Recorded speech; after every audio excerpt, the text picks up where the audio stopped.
Hello, everybody. How are you? Welcome for this. A few technical issues, but here we are. Can everybody hear me? Oh, yes, we can. Yeah. So today it was the computer. Yesterday it was the Wi-Fi. So welcome to this session. Maybe we can just start with a quick introduction. Let's start with Anne, then Ibironke, then Grace. Okay.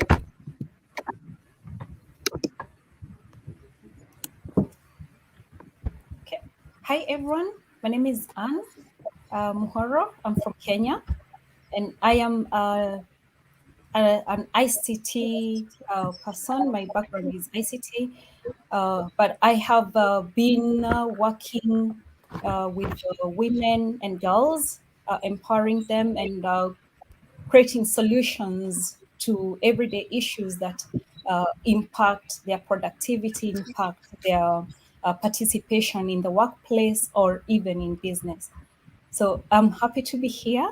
I'm the founder of a company called Period Lab, which brings sustainable, reusable period products. Yep. Amazing. So Anne has used very few words to describe herself. There's her panelist profile is right on top of the screen. So the most interesting thing about Anne, because I don't need to read everything, is that Anne has actually combined her IT background together with her passion. And she's an innovator. She doesn't like saying that. She's innovated some really amazing products for women. Her passion and her work is in ending period poverty, and she runs a campaign called the Notable Campaign. So that's just the most unique thing about her. So her profile is there. I don't want to go word for word, but as we get to know her, then I mean, I'm sure she will. She'll be able to share with us her amazing work. Thank you, Anne. So, if you're okay, please, you're next. Just use your own as we put up your profile. Thank you, Pauline. Hi, everyone. Good afternoon. My name is Birunke Akimade. I hope you can hear me. All right. So Oh, I work with Sterling Bank. I'm currently the group head for health finance. I've worked in various parts of the banking industry, and I've worked in several banks, and I've worked in different divisions of the bank. But in the last 5 years, I've handled development finance across two main sectors, education and health. And with my wealth of experience, I've worked with basically what we've tried to do is to leverage on digitization, of partnerships and afforded finance in trying to solve problems in Nigeria and Africa as a whole. So, and I'm very passionate about solving problems around women and children. I'm looking forward to having a fruitful discussion this evening. Thank you for having me.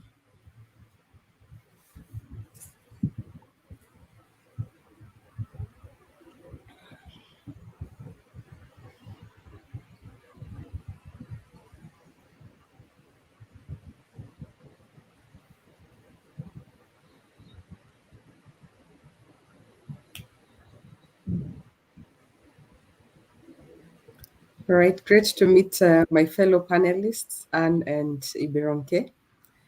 My name is Grace Vihenda. I work at Kenya Airways. I lead our innovation hub. We have an innovation hub that has programs that are focused on staff and also programs that help us bring innovation, consolidate the innovation ecosystem between Kenya Airways and the environment, which includes the education, different education institutions and universities that we work with.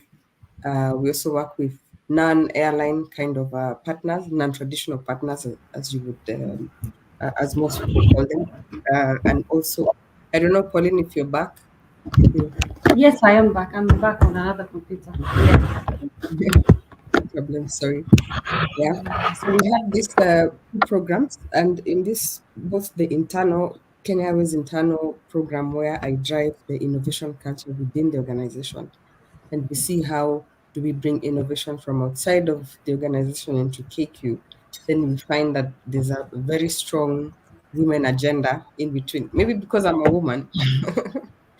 Yeah, but definitely the issues around how do we include women more, how do we make women participate more. It just happens every day in my space. Yeah, and this is when I'm looking at our internal environment as well as the external environment that we are working with to bring innovation into the organization and to bring innovation from the organization outwards. So I'm really looking forward to the discussion.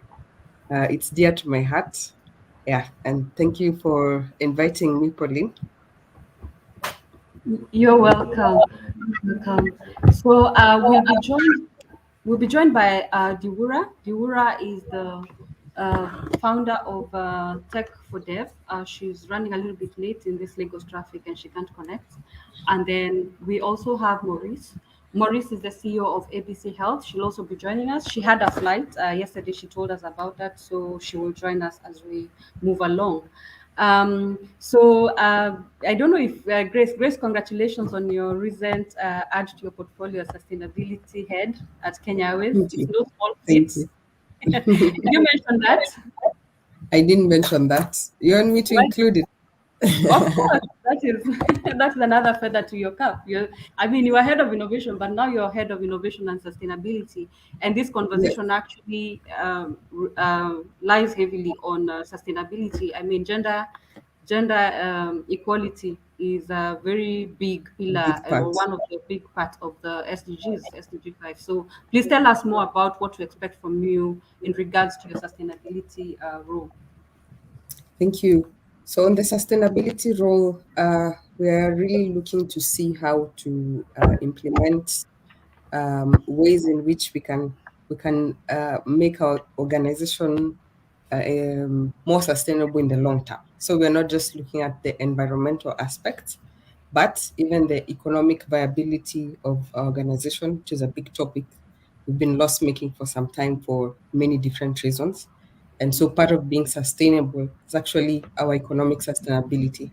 And then also there's the social aspect of it, where there's our people, the people of Kenya Airways, which includes, of course, the gender matters. Yeah.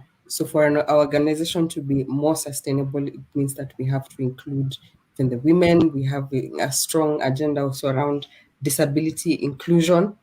Um, and then the third item is now the environmental sustainability. So we're looking at it three-pronged and not just, for most people, when we talk about sustainability, they think of environment. Yeah, but we're making it to be more holistic. So that we're looking at the economic, the social, and the environmental aspects of sustainability. And here looking at the longevity of our organization. Thanks, Pauline.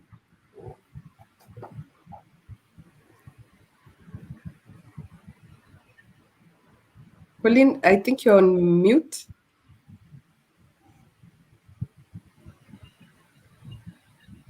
Hear me now. Yeah.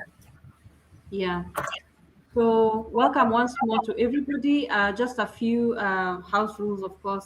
If you have any questions, please just put them in the chat box and be specific, maybe to which particular panelist you may want to ask the question to, or if it's general, just put it there and we'll be able to get to it. Other than that, please just be expectant. I'm sure you learn quite a lot. So, Padili is actually Swahili and Yoruba for become change. D is Yoruba for become, Badili is Swahili for change. Because the idea is that we are building, not just having conversations, but the work that we've done over time and the kind of partnerships that we have are not just about conversations, but actually promoting work that actually makes change, and not just change, but transformational change, sustainable change. So become change is DiBadili because we are focused on Africa, and our tagline is about we are about developing local competencies for global relevance. So as we have seen, all of you just hold and have done a lot of work in blue chip companies and also in personal capacity to actually create change, not only just for your organizations or for yourselves, but which has a global footprint. So welcome to this and welcome to everybody who is tuned in. I think we can go right into the question to the conversation. My first one is to Ibironke. Ibironke has a very huge portfolio. She's the money person in Nigeria. And you know, Nigerians don't do small money. When we talk in Nigeria, we don't even talk about Naira. We talk in regards to millions. And what I love about the work that Sterling Bank has done with on sustainability is not just what you cannot see, but actually what you can see. They have a building that actually is solar powered, solar panels and all that. They have gone on to show out. You know, most of the organizations actually just do the work behind the scenes. Maybe Bironke can tell us more about what they've done in regards to sustainability, specifically on gender inclusivity. Thank you, Bironke. Okay, thank you so much, Pauline. Thank you for touching a very place that is precious to us in Sterling. We bank the practice inclusion not by just lip service, but by real by really doing the thing. Okay, so let me tell you what we started. So I'll tell you from different in terms of the workplace. For women, because we're not gender biased at all, right? And we are very high on inclusion. What we've done first of all is we have a group called Bloom Network, where younger women are given a voice; they can speak. So it's like a support group that helps to mentor young women in the organization, such that you're able to thrive within the workplace. You don't need to wait for your boss. You don't need to get lost. That's one of our latest, and I'm very passionate about it. We've done a lot of things in terms of wellness. Beyond that, again, in terms of workplace support, we have a creche for women, young mothers, where you can drop your baby. You can go ahead to go and nurse your baby during the day. When you come to work in the morning, there's a very up to date creche where you can drop your baby. That's what Sterling Bank has done. Beyond that, you have extended maternity periods, right? You have 1 month paternity period if you're a man, and for a woman, you have up to 4 months. You have extended work hours. You can resume at 9 and close at 3. Again, you can work remote, right? So what I didn't enjoy as a young banker, right? When I started my career, I didn't have access to all this, right? I know I had friends that had to dump their jobs or had to look for something else to do because they couldn't cope with the pressure and in the workplace, right? And raising up kids. But Sterling is very gender friendly. There's an opportunity for every woman, and there's inclusion. Every woman is rated the same way. You are even given equal opportunities, right? And because we know you have a lot to do at home, we go the extra mile. So we have flexible hours, we have flexible working conditions, right? Like I said, you have someone who's able to mentor you, you have someone who's able to hold your hand, such that you're not lost in the workplace. Wow, that's amazing. That's amazing. I hope the rest of the panelists are actually stealing ideas on what they can enforce in their own organizations, or the very least suggest.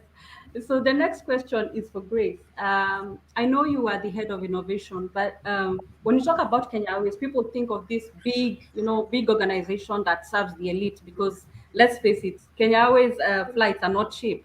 But what work have you done with rural women? How have you gone beyond the people you serve, either at the workplace or even your clients? But how have you included the rural women, maybe, in some of your programs, if at all? Yeah, to be honest, that remains a gap. Yeah, remains a big gap. Even our innovation hub has really been growing roots around the urban areas, and it's a discussion we're beginning to see and ask ourselves: how do we include the rural areas, even in the participation of the innovation hub, in the participation of the organization? So beyond Kenya Airways transporting agricultural produce, which means that we have to work with the different farmers across the organization. So that's as far as it goes when it comes to our cargo uplifts. And so there's the agricultural products, which is fruits and vegetables, which of course we get from the rural areas, and we have to build networks and partnerships with people in the rural areas. But beyond that, we do not really have something solid. Yeah, so I can say that's a work in progress, Pauline. I think in another few months, if you ask me that, I'll have a good answer for you. Maybe Ibironke or Anne have probably done much better than us in terms of engaging people in the rural areas. I would suspect so. Okay, over to you, Anne and Ipironke. Do you have anything to say about maybe your work involving the rural women in regards to innovation efforts? And maybe you can go first, because I know Ipironke has maybe an example. Sorry, I lost you a bit there. What was it? What So, did you say? The network fluctuated. so the same question about involving rural women in your innovation Okay. efforts as an Yeah. organization. Yeah. Okay, good. Is All right. Yeah. yeah. Mhm. So, and Right. what So have you been able to do? Mhm. yeah, in my work as an innovation, an innovator, I have worked with women in Uganda, rural Uganda, training them on business processes. Actually, my background is IT, but I have been a business analyst, a project manager for a long time. So I have trained women in business processes in a personal capacity, not with any employer, in a personal capacity, how to manage their businesses, how to source for products, how to look for financing, which has been a big challenge. As you can imagine, women face a lot of challenges in getting funding or getting mentors. So I've acted as that mentor, but we still need, we still need to address the gap on getting financing from institutions or from private sector. Also, through my work in Period Lab, I'm reaching out to women and girls, training them on, menstrual hygiene, but not just, not just one-time use products. We focus on reusable products.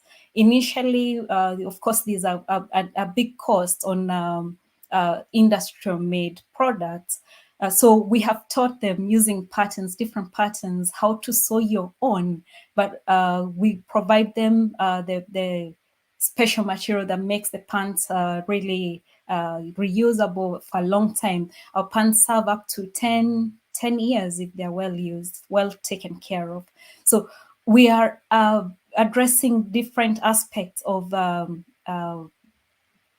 women and girls in the rural area. That's economically training them on business, and also addressing the small challenges that can actually incapacitate them in participating in the economy.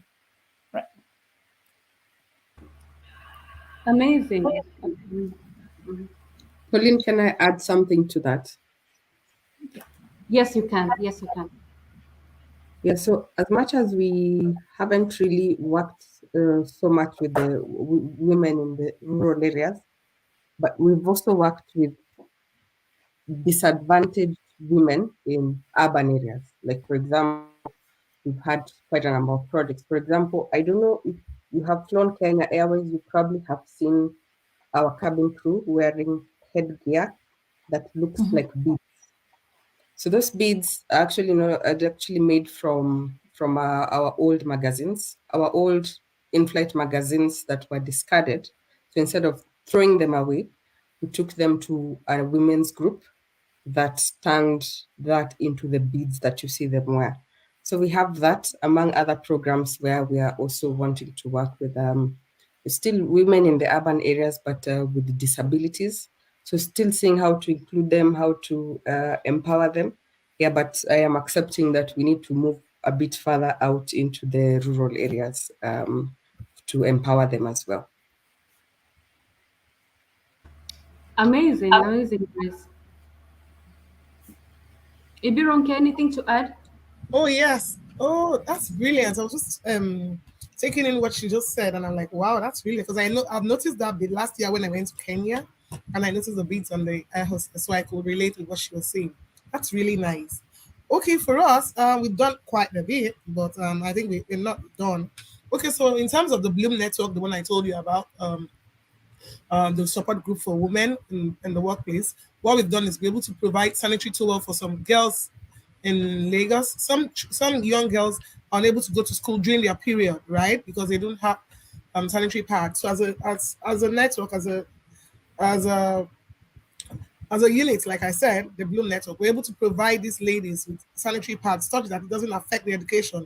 They get the right support, right? We partner and then that one. But in terms of innovation, what we did was we have an app for our EduBank where parents can get access to loans, right, to pay for their children's fees, and then they pay over a period. So we pay directly to the school. Just do this by going onto the app, and then this will be able to do so you can invest if you have surplus funds, you invest and you get some returns, and then again you're able to get funds for your child's school fees so that education is not interrupted. In terms of rural women, like you requested, so for the rural women, what we did was to provide micro lending, such basically financial inclusion for them. People in the villages with 1,000 a day, you can send your child to school. What they so for very you pay a particular amount, where school fees is very, very little. You just keep on saving, right? However, we go ahead and pay your school fees. So your regular contribution that you contribute, right? By that, you're able to now pay your child's school fees. So that way, we're able to reduce the number of children out of school, right? So with 1,000 naira a day, right, you're able to send your child to school. And then another thing I know we've done in that area is we just develop an app, right? Where from your home you can apply for a loan to pay for school fees. You don't need to go to the bank, you don't need to know the bank manager, just download you just go online, go to the web, and then you click on this and you can pay for school fees. You can apply a loan for your health, finance. You can also, and I know we are gender sensitive. So for women, what we plan to do is to give it discounted rates. So I think those are things we are doing. But basically for rural women, what we have done is to through the support group, provide funding for the girls to be able to have access to hygiene, such that when they are doing their period, their education is not interrupted. They won't say they're not going to school because they're unable to afford sanitary pad. Then they are able to use discounted rates to pay for school fees. In other words, just daily contribution does not interfere with school fees. I think those are, and all this can be downloaded on our EduBank portal. Yes, so that's it.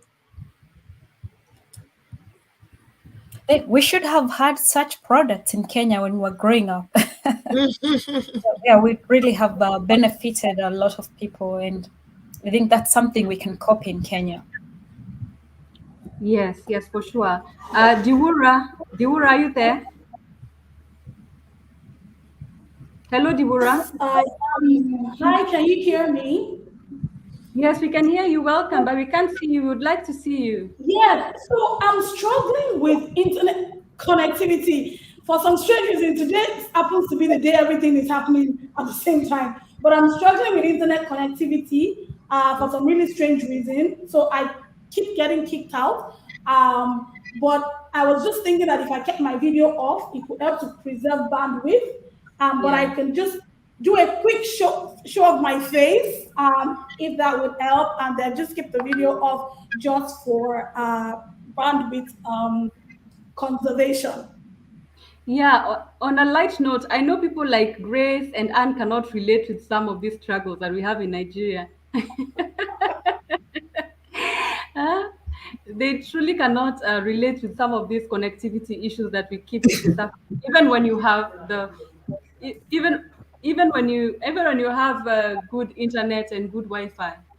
So I know you can't relate, Grace and Anne. Please don't think of that as very backward, but we're trying. I'm Just seeing move business to Kenya. opportunity, Pauline. Yeah. Or you just move to Kenya. It's easier. Yeah. Yeah. I'm sure you're wondering what kind of fourth world, not even third world. And yes, I can assure all of us have access to at least good, what we call good Wi-Fi. So yeah, Diwura, kindly please just tell us, do a quick introduction of yourself and the work you do in the innovation and sustainability ecosystem. Okay. Good afternoon from Lagos, everyone. My name is Oladipo Oladipo. My friends and colleagues call me Diwura. I'm a co-founder and executive director at Tech for Dev. Tech for Dev is a non-profit organization. The core of the work we do is around providing opportunities and platforms for young Africans to access decent work and entrepreneurship. And we do this through digital skilling, empowerment, and advocacy. We currently have a program across 15 African countries at the moment. Nigeria, Ghana, Kenya, Egypt, South Africa, South Sudan, DR Congo, Morocco, Algeria, Angola, Uganda, Tanzania, Ethiopia. I don't want to run through the entire list, but we're in 15 countries. And we have a gender-focused program at the intermediate digital skilling level called the Women Techsters. So the Women Techsters is aimed at bridging the digital divide between men and women in technology, and also enabling women to be able to have access to improve economic livelihood opportunities. And we're doing this through technology. We currently have, with the Women Techsters, we have empowered about close to 4,000 women now across the 15 countries, and we've been able to place about 30% of these women in jobs. So that's sort of like a real quick synopsis of what we do at Tech for Dev, and I guess why I'm also here talking around gender inclusive innovation.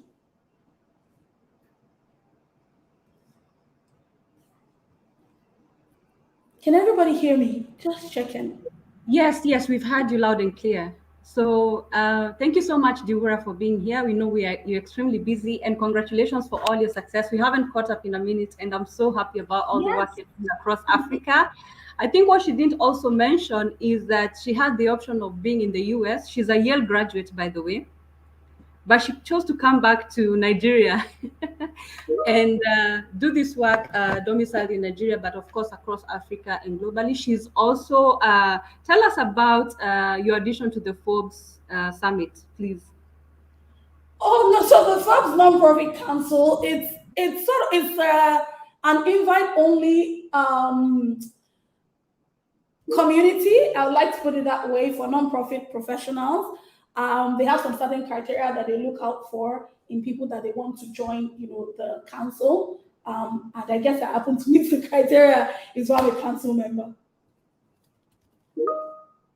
Yeah, amazing. So I see you're a Cisco Global Citizen, finalist for 2022, and then there's also the Ingenie Think Tank Advisory Committee member, the UN Solutions Summit. I mean, I'm among great people. I'm among great women here, of course, doing amazing work. The kind of women who are not who chose to become change and who are actually making a lot of change. So thank you very much, Diwura, and we are happy to have you here. And hope, and because you are the last to arrive, I'm gonna give you a question just about now.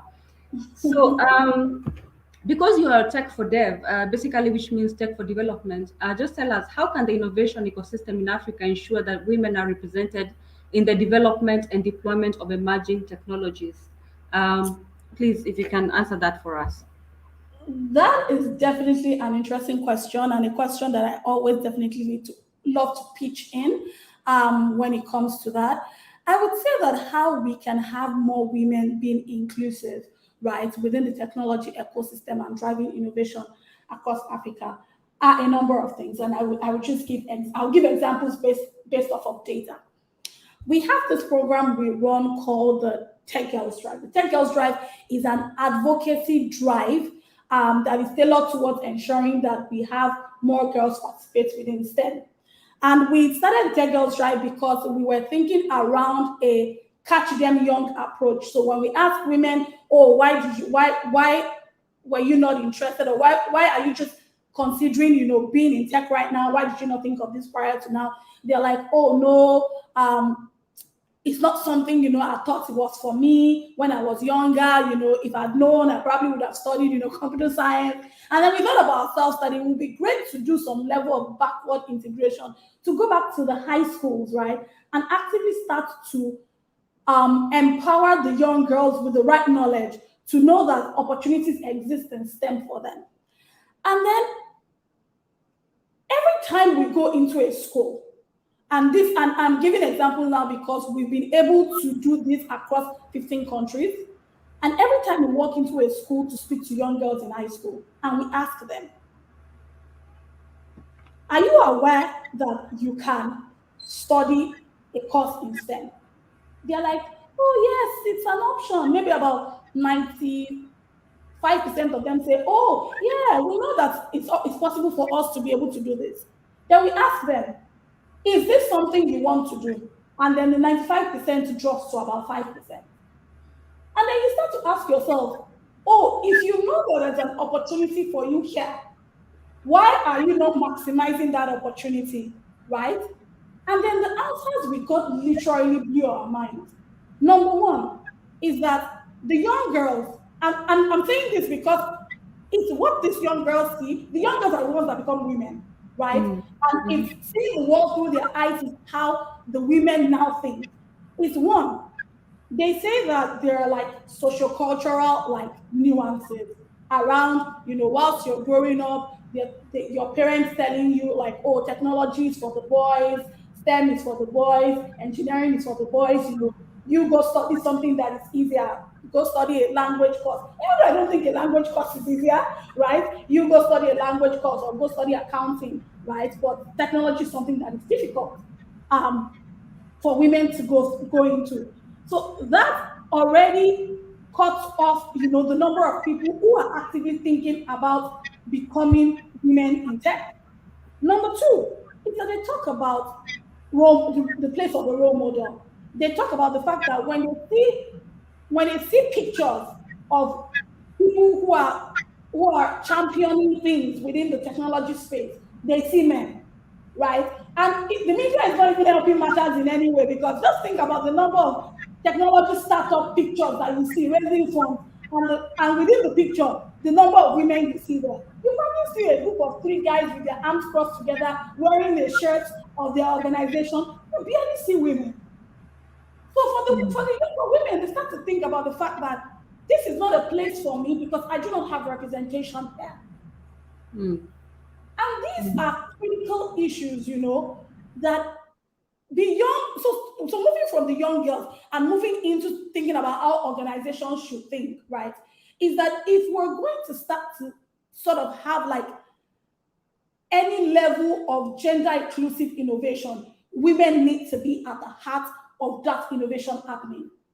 And for that innovation to happen, we need to also understand what is stopping the women from being a part of or from jumping on the bandwagon. And these are the type of examples that exist. So one of the things that we have seen as an organization, for example, with the programs we run, is the role of mentorship. So mentorship helping to sort of like bridge that role modeling gap that has come up, which is the fact that I don't see women who are like me, who are within this space. But trust me, there are they're not, when I say tons, they're not like as many men, as many women as there are men, but there are women. So can we showcase these women to other women for them to see and say, oh, this is, Anne does phenomenal work in her space.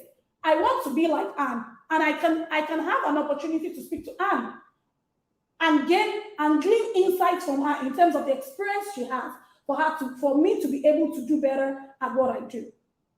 That's one. Two, one of the critical things we've also done is actively involve like conversations with like parents and guardians, community leaders, religious leaders, because these people play a very significant role in shaping the mindset of women when it comes to them working within the technology and innovation space.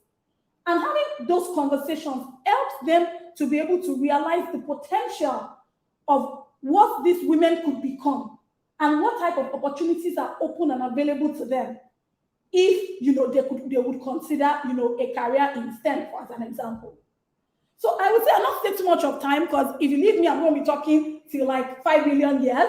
But I think that I'll just stop here and say that those two major things, the role of mentorship and also involving critical stakeholders in terms of helping to enlighten them about the joys of having women included within the sustainable and innovation space goes a long way in ensuring that we have women not only actively participate but also succeed. Amazing, amazing. You know, I could listen to you. You know how it is when we start having conversations. You have the passion. The beauty is that you just don't have passion, but you actually are doing the work. You know, that's what's exciting about you. And what I also need to say is that the amazing thing about this kind of conversation and this kind of gathering is that there's East Africa and West Africa, and everybody needs to know that they can learn from Ibironke in Lagos, from Diwura, and they can also learn from Anne, who is based in the UK, and Grace, you know, and they can see these are also women who are young enough, but old enough to know, young enough, they have the vigor, the vitality to do the work, but old enough to know. And actually, they not only have the accolades, but they also have the experience. They didn't get there. You know, nowadays there's this facade that people think they can rise up within, you know, this microwave situation where people think I can take up Ibironke's portfolio today if I work for 2 days. But the idea is that Ibironke has actually earned everything. Grace has earned everything. Anne has earned everything. Diwura has earned everything. Nobody just gave Diwura 15 countries, you know. Nobody just gave Anne her innovation. Nobody just saw that Grace was actually competent enough to be added onto her portfolio. So these conversations are, you know, global. You know, these conversations are of women who are actually doing something. And I just want to laud you because you people have done it and you're great examples. So the role of mentorship, you know, people think of mentorship that has to be one-on-one. Unfortunately, people just look within their circle. They may not get a good mentor, right? And I always say the best mentorship is not the one that people tell you what to do, but you're actually seeing what is being done, not just what can be done, but what is actually being done. So just a quick question for Ibironke. Ibironke, thanks for coming back. I thought I'd lost you for a minute there. So how can the innovation ecosystem in Africa promote the development of technologies that address healthcare challenges and promote women's health and well-being? This is especially because you're in health financing. Please. Okay, so basically, yeah, how innovation can promote, yeah. So, you know, women, I keep on wondering how we can come in, and thank you for that question. It's a very interesting question. Over the years, you know, one particular thing that's been troubling women, it's this so-called disease, cancer.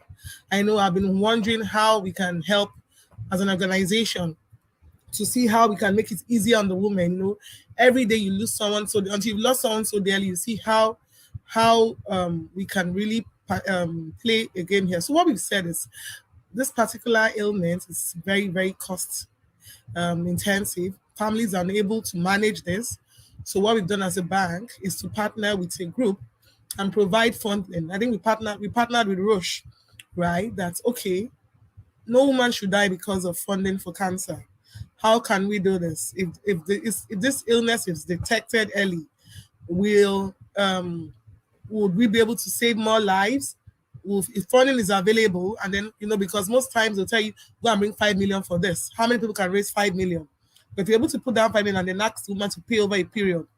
Beyond that, again, that's on the demand side. On the supply side, how many hospitals can provide this equipment, right? I hear for you to get chemotherapy, you can queue. If you go to some hospitals, you can queue. The wait might be as long as 3 to 4 months, or you have to pay through your nose if you don't go out of the country. So can we now help? How many more hospitals can we help acquire equipment that can treat cancer? So that's one thing my team and I have been pushing, and we've been seeing how can we make this possible. We've been trying to look at the CBN. We followed up with the CBN funding to ensure that we provided funding to key hospitals, right, such that they can get equipment, right, that will be able to serve this purpose. Of course, those equipments are very, very expensive, right? You know all those. But that's what we did as an institution, to see how we can reduce the menace. Again, provide funding such that it won't be a death sentence. If you're working or your spouse is working, you can approach the organization. We can get you subsidized loan where you can able to pay for the treatment and then you pay over a period. So those are the kind of innovation we are doing. Those are the kind of things we are doing in the health space, right? Such that they are targeted towards women. Another thing we are doing again is we're trying to work on is the IVF, and some women want to go for IVF, some people want to do fibroid operation, right? And then they tell you when they hear the huge cost, they're unable to afford it. And so we're looking again, how can we come in here? Women, we don't want to lose any woman because of fibroid surgery. And then again, we want to ensure every woman has access to quality health care. Okay, so can we provide funding for the hospitals? Can we help reduce the cost of this treatment? So IVF is something we're looking at. And then again, we're looking at funds for fibroid operation, at the same time cancer. So those are things that we're very passionate about, and we're working on various products to solve this. I hope that answers your question.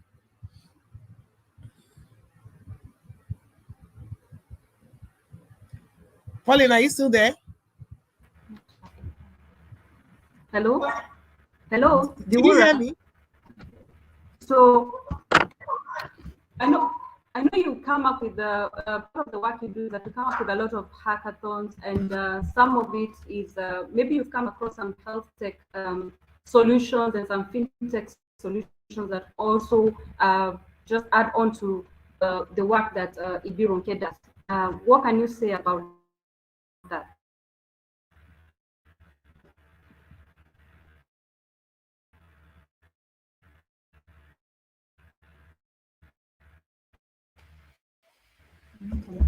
Pauline, could you repeat your question? It wasn't clear who you're addressing to. Is it from your phone?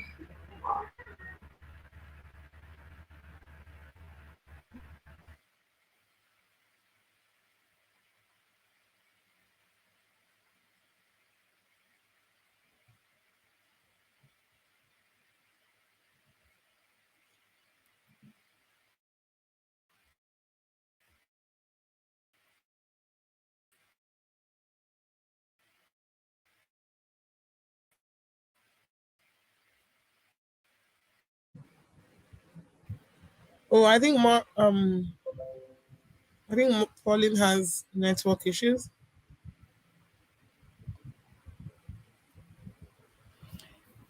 Right. If I may talk on the women healthcare. Yes, go ahead. I was going to do that. You can go ahead. Yeah. Yeah, women healthcare, and the issue, the innovation that can be done or is being done. I think Ibironke, you have really approached it in a wholesome way.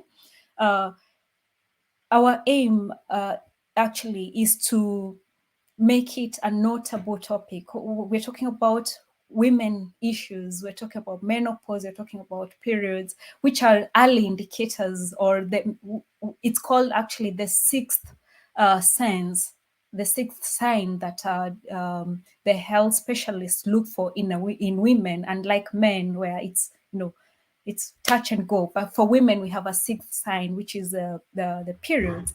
So if we remove the taboo around periods, it means we are able to talk about anything that is impacting us before we reach the stage of cancer, before we reach the stage of there are all these signs that we need to look at. So we aim to desensitize people, to remove women health issues from under the table, bring it up above, let people talk about it, let it be talked about in boardrooms, in the villages, to make the conversation easy between fathers and their daughters, between mothers and their daughters, so that any issue that comes up, which, as we all know, if you're stressed up, your periods will be impacted. If you have a sickness, your periods will be impacted. So if the conversation is open between us and our doctors,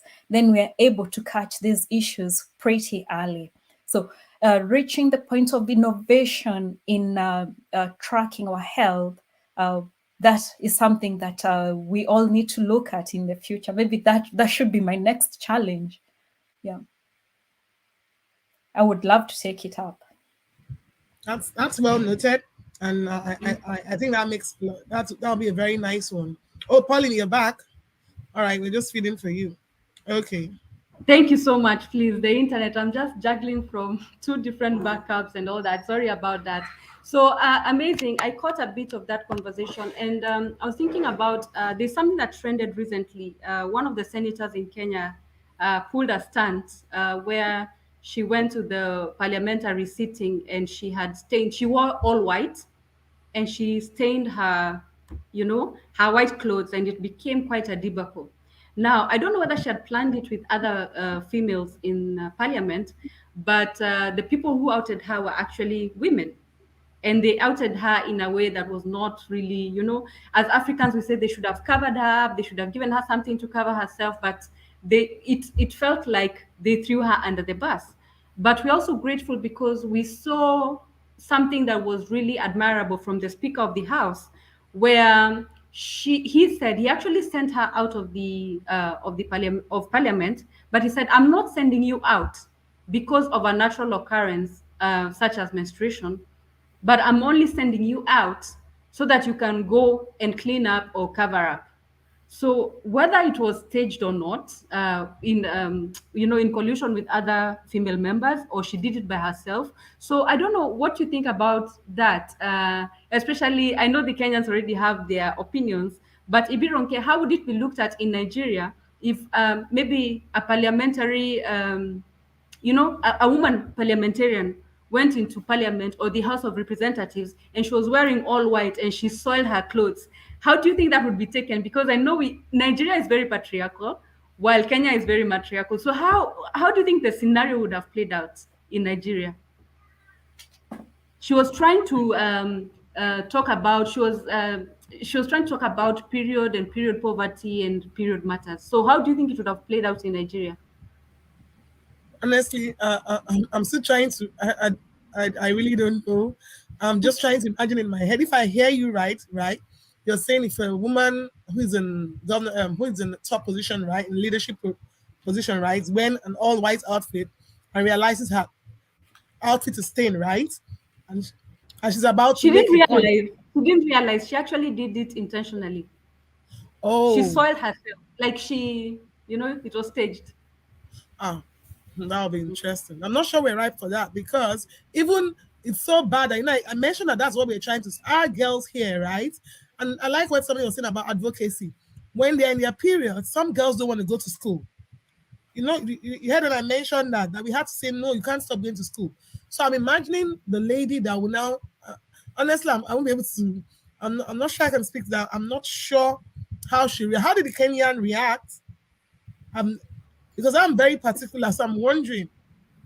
I said it, but I'm going to. I just want to hear also from Diwura. Diwura, you had the scenario. What do you think would have been the And reaction that's Dura will be. in Nigeria's parliament?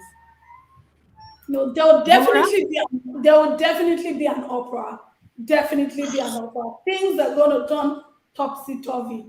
The entire world will know something happened, and So I then didn't want to go ahead. I didn't want to say that, but I just felt maybe I don't want to be too emotional. That's why I kept it to myself that was strange. So go ahead, Dura. I'm listening. And then people, and what would be interesting is that in a place like Nigeria, people are going to make snacky comments. They're going to say things. They're going to even though nobody knows that it was staged, right? So you're going to have to get feedback. Like you're going to get the lady's going to get very demeaning feedback, and not just from the people within the parliament, but also in the press. And that is also going to further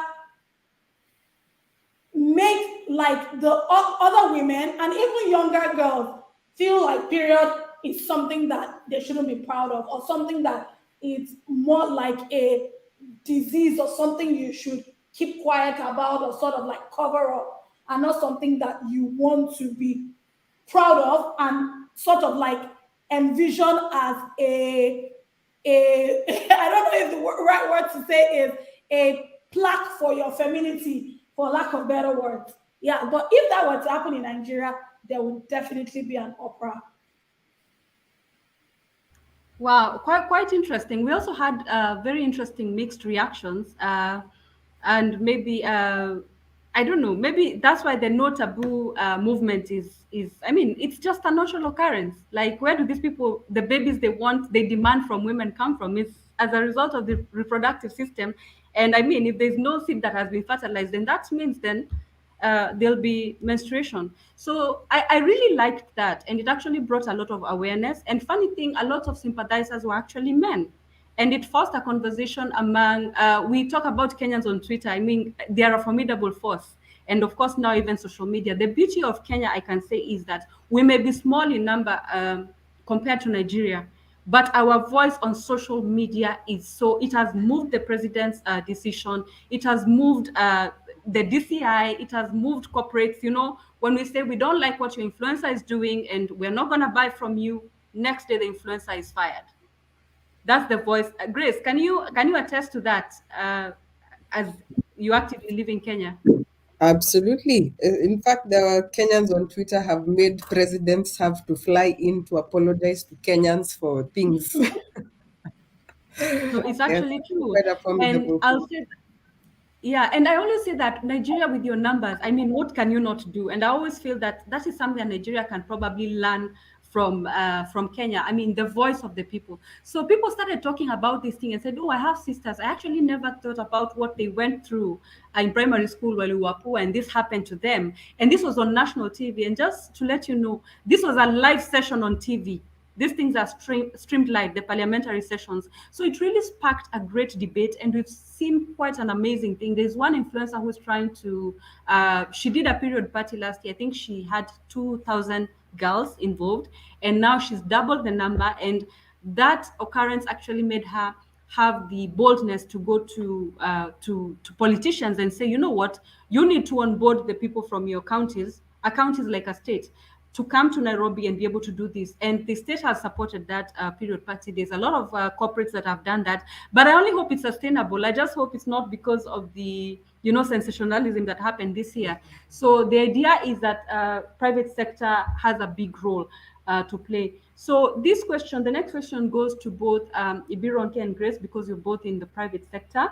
How can the private sector companies contribute to building gender inclusive innovation systems, not just as the office you sit in, but how does your work cut across the whole organization and be part of the organizational culture? It's a good question. So for me, it would be two-pronged. Yeah, like I had said, we have programs that are focused on staff internally, and we actually do have a strong women agenda that was unveiled this year, including very specific actions and intention to promote women leaders. Yeah. So we actually have a target that by in 2 years, we want at least 25% of our senior leadership to be women. Right now, it's like maybe 5%. Senior leadership across the organization, that is about, how many people are those? I think it's about 100 individuals, but majority is all men. So we have very specific things that we're doing. For example, we started out mentorship circles for women, and this is specifically mentorship in your career progression. You know, so you have women who are coming up and saying, in 5 years, I want to become the head of, say, strategy, and I want help to be able to map out that career path and proper mentorship to help me get to my goal. Yeah, so we're having quite a bit of that going on, and you can see actually just the fact that you say, as an organization, you announce and make it intentional that we have a specific agenda for women. You see, women are waking up and saying, "Oh, I can actually get a mentor. Oh, I can go for this training." So I can see a lot of women now taking up those trainings that initially they were not, but it's because now they're being told, yes, we're encouraging you, let's do this, we want to promote you, we want to support you to grow, we want to create an environment that you feel works for you. So there's the mentorship circles. And what I'm seeing now, how that is playing out in the Innovation Hub and our external programs. Like right now, we are working with startups. And when we were getting the current cohort of startups that we are working with who are solving for different things across the organization, we did an innovation challenge. In this innovation challenge, in total, I'm trying to remember, that was about 1.5 years back. We had about 150 applications that were done. As you can guess, very few were women. Yeah, and then those women dropped off. We had about 5 rounds of selection. So by the time we had our final list, we had no women. Yeah. And so we've been asking ourselves, how do we actually encourage women? Because I have a cohort of about the guys that came from the challenge 6 startups, so no women. And the ones that we onboarded were more intentional than, like we went to look for them and looked for specific solutions and found them, but they were not among the guys who even applied in the first place. So asking ourselves, how can we, even in the Innovation Hub, have programs where can we go and find these women? It looks like they are not looking at social media as much, or whatever they're looking at in social media has nothing to do with innovation challenges. Maybe, I don't know, maybe are we looking at more beauty products or watching Afro cinema? I don't know. But basically, we just need to look for the women where they are. The traditional channels of looking for different innovations just don't work for women. And we're asking ourselves. Let me say something. I would say if it was Nigeria, they would be saying, how do we now how do we reduce the numbers of women? You know, is it not true? Yeah, well, I not mean, necessarily. so you notice I was smiling, Bob. Based on intentionality, we will have improved beyond what you're saying. So I like what she said. In addition to what she said, so I was listening and I was smiling because it happens everywhere. You know, women have limiting beliefs, right? But thanks to what she said, the advent of coaching, you have mentors, you have coaching, and then because of I guess trainings have helped us over time, right? So for us in our place, we are being very intentional, right? We ensure that some particular roles, women must be represented, right? So we go out of it. So we have what we call women development programs. So from we're women advocates. We start training you from. We don't wait till you get a particular level because it's like a pyramid. As the pyramid goes up, women are dropping off. You have to take care of the child. You have to take care of the home. The husband is not supporting again. So why is this always the case? Even in Nigeria, you can see things are changing. Now we have about 5-6 women that are MDs in banks, which was never the case before, right? So I guess we're being very intentional now. And organizations have realized because women make more revenue. They even do the job better, right? In fact, someone said we realized that when we advance loans, women pay back faster, right? They even ensure they pay. So we realized that any job you give a woman, she will definitely multiply. She'll do the job very, very well. But can this woman get there? So how do we do this? So that's where the place of coaching and mentoring comes in. We are very intentional about mentoring in my organization. Not just your official mentor. You have peer groups. You have different people that mentor you as a group, as an individual, both internally and externally. And then, again, there are lots of women groups, like the Wimbies and the female women bank. A lot of programs are being run now for women because it's been realized over time. Again, another thing I know is we do job shadowing, right? We let our women go and shadow other women so that you wait until you get to that senior level, right? Before the job is now thrown upon you. So you're not, all the limiting beliefs are removed, right? So you see someone who is maybe probably an executive assistant, she's able to take over another role because she has done the right job shadowing, she's well mentored, and like they say, like we always say, there's no glass ceiling, provided you believe in yourself. So I think that's what we need. A lot of women have limiting beliefs, right? And I think it's because of a lot of our mothers were relegated to the background. But things are changing now. So for us as an organization, they're very intentional. So I guess it's being intentional, being deliberate, right? And putting things in place to do this. So for us, we have a developmental program. It's called Sterling Women Development Program. There's opportunity for job shadowing, and there's a mentorship.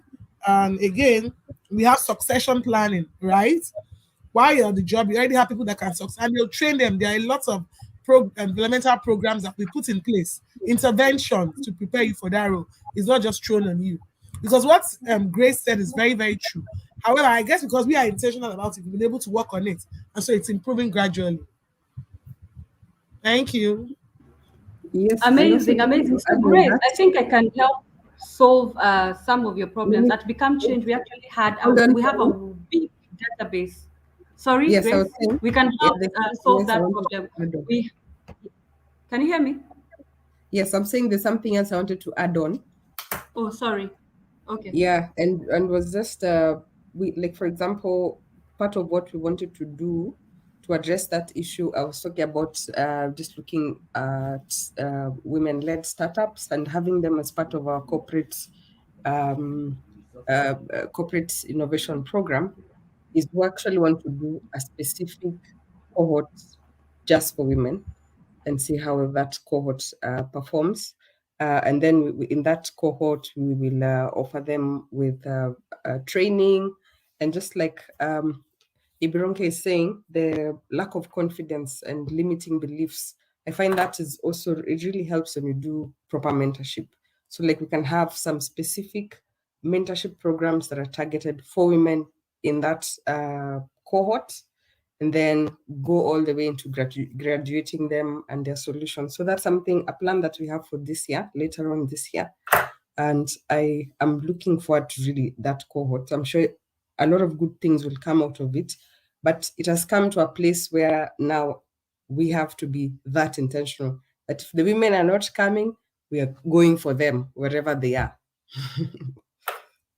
Yeah. So I like that, and as I was saying, that there's a way we can help you with that because we have a database of serious, not just database, but doers in that space. Innovators. So we have women, so we can actually do some recommendations for you. So we'll talk about that later. So Anne, tell us about some of the very unique challenges for women in STEM and how we can actually solve some of those problems to just encourage more women in STEM and of course in the innovation space.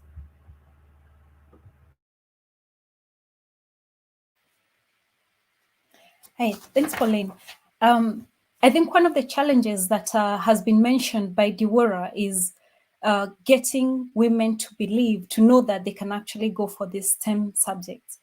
In my training, we had an opportunity of 5 people to do, an IT course fully paid by Diageo. And I can tell you, I was the only woman out of the 4. I mean, out of the 5, I was the only woman who took IT. Everyone else, all the other girls took accounting. So it stems from, lack of people we can look up to, lack of that belief that actually we can learn, we can study these subjects. They're not any more harder than medicine. They're not any more harder than, what do we say, English or art. So if we nurture girls from that young age, we'll be able to, capture them and take them through the course. If we show them, if we showcase people who have gone through the courses, people who have been successful, I believe we can address that challenge. The next challenge that, going through my training, I'm just giving you like a life story. Going through the training, yes, you have got these companies that are sponsoring, but they probably just take the tuition. Who's taking care of the other small issues? The boys will just need a place to lie down. That's it. As girls, we need much more than that. Yeah, we have our own special needs that that need to be addressed. If it's just tuition that has been paid, then it means instead of going to class to concentrate on my studies, I'm actually taking extra courses or extra work to meet my special needs. So as private sector or even public sector looking to sponsor women to study STEM, can you look at it wholesomely? Can we not assume that what applies to a boy will apply to a girl? Look at it wholesomely, talk to the girls, see what other requirements they have.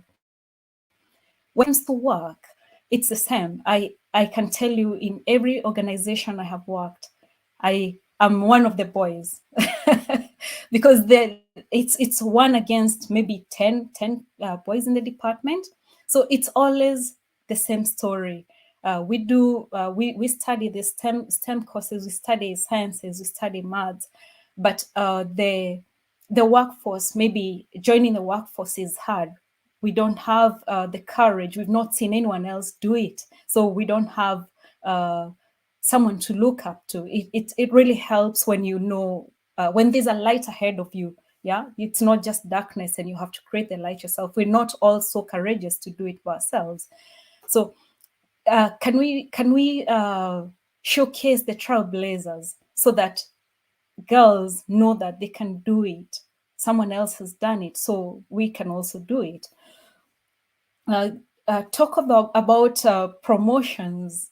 Yeah, as a woman, we are we have so many challenges in the workplace. Yeah, we're talking about unspoken caregiving services. So whilst you find a man can sit down and code all night, you cannot afford that.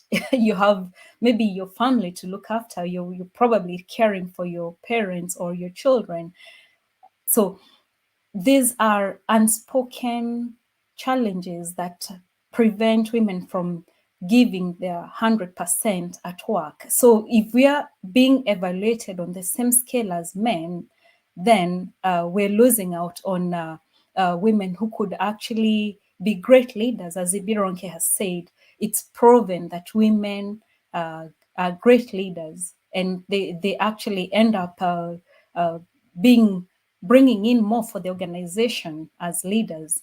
So if we address changes uniquely to women in a unique way, not sieving them with the same sieve that we're using for men, then we'll actually be able to bring out the best in them, to help them actualize their potential as innovators, as leaders, as entrepreneurs. Thanks so much for that, and especially because I know there is one thing that affects all of us, and that's why personally I'm a proponent for equity versus equality, because equity means that a woman needs to be given what she needs to actually thrive, and that's why I loved some of the things that Ibironke and Sterling are doing in actually just giving even paternity leave, and having a crash and giving maybe flexi hours and all that is amazing, because like you said, these things are not easy for women, because it's a huge responsibility, because families have to go on. I mean, families are a big part of us, and we know that we cannot function well if our families are not functioning well. So every other time I could not use my office, because the boys will keep on coming to bang, and as I'm where I am now, I have to keep on checking everywhere because they're on holiday. So I think I would just like to hear from all of us, because I know we have family. um, do you feel you have enough support, not just at the workplace, but in terms of your support systems at home? Because I have a friend who was also complaining that, yes, the husband works at a place where he got paternity leave, but she did not see him for most of the paternity leave. So how have you managed to cope and be on top of your career and your game, just at a personal level? I think we can start with Diwura. Okay. Thank you very much, Pauline. I think I would start by saying one of my friends once said something. She said that there is no award that there's actually no award for the world's best mom or for the world's best wife. And I found that very interesting because, and she was making, she made that as a reference point when we were having a conversation within the organization. That step for them. She came for one of our open days, and she had mentioned that. And I gave it a deep thought. Actually, there is no award such as world's best mom or world's best wife, right?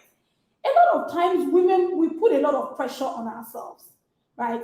You're like, oh, I don't want to take help, right? Take every help that I tell anybody anywhere. Take any help you can get. If you can't afford a nanny, if your mother-in-law says she wants to come and help you, take the help.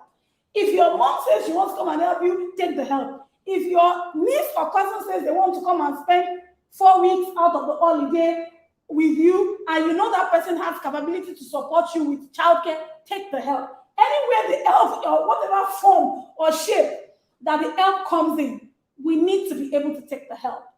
Because and what that statement around not award for the world's best mom or wife means is that at the end of the day, right, nobody is going to keep tabs and be saying, oh, were you there every morning when you had to give your son a bath? Tick, yes.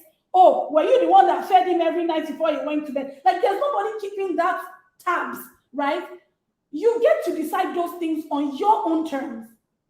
It doesn't make you a bad mom or a bad wife if you decide to take the help that exists. And I definitely understand, like I said earlier, that there are certain constraints, right? Not everybody has the money to hire maybe a nanny or a housekeeper. So I won't say hire a nanny or housekeeper is the way to solve your problems, right? I would say wherever the help exists, within your family, within your friends' network, anywhere the help exists, take the help. That's number one. Number two is that for the people that have the privilege to unpick their spouses, right? I would say that, and I know that this is a very sensitive topic, so I try to tread on like really carefully when I say, I'm like, in Nigerian lingo, right? I'll say shine your eyes, right? And shine your eyes literally means, I mean, for Grace and Anne, means literally keep your eyes open. Try as much as possible whilst you're trying to make a decision to be sure that whoever it is that you're going on the journey with is somebody that can support your dreams. If you're somebody that has big dreams, you'll be doing yourself a disservice if you have big dreams and you already know that the person that you want to be with for the rest of your life might not necessarily be able to support you, not because it's deliberate, right? So again, those are considerations that people need to make. I would say, look for one, take any help you can get. Two, as much as is possible, right? Take the support of your spouse as well, which is like ensure that as you're making decisions, right, you're able to you carry your spouse along in a way that they can support you as much as they can. I think I'll rest my case there. I think you said a lot, and it's true, especially that one of shining your eye. But now, if you're already inside, that's the tricky part.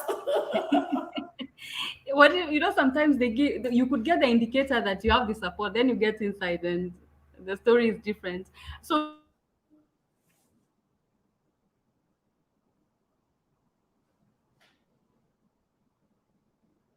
Oh, did we lose Pauline? Yeah, I think so. Yeah, we seem to have lost her, yeah. So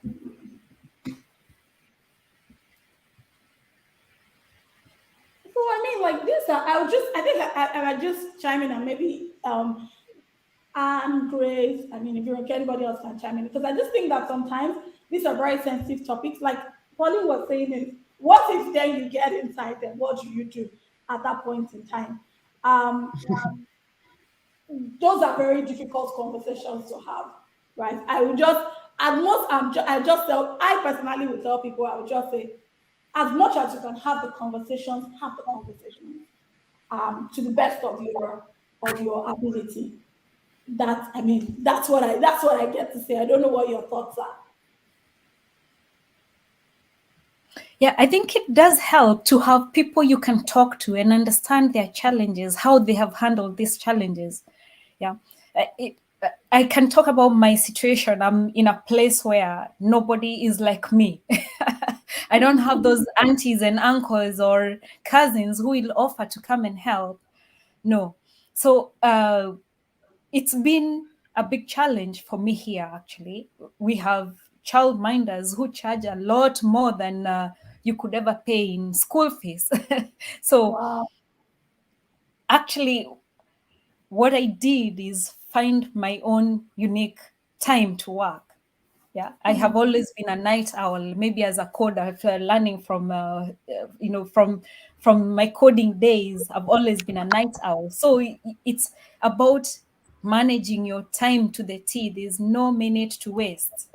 So getting the kids, having such a tight routine so that I have my energy and time at the end of the day to focus on creating my apps, creating my products, and reaching out to the suppliers or to the marketing people, whatever that it is that I need. But yeah, it has called for a lot of innovation in the way I do business, myself, how I do life. I work the full day, come home, have the kids, do homework, put them to bed, and still afford to put in 4-5 hours per night into the work that really feeds my soul. So yeah, we can shine our eyes, obviously, for the younger people who are in this forum, who are listening to the forum. Open your eyes, yeah, make wise decisions, get the help where you can, or as much as you can. But if all else doesn't work, plan yourself so well. We say jipange. Yeah, plan yourself really well.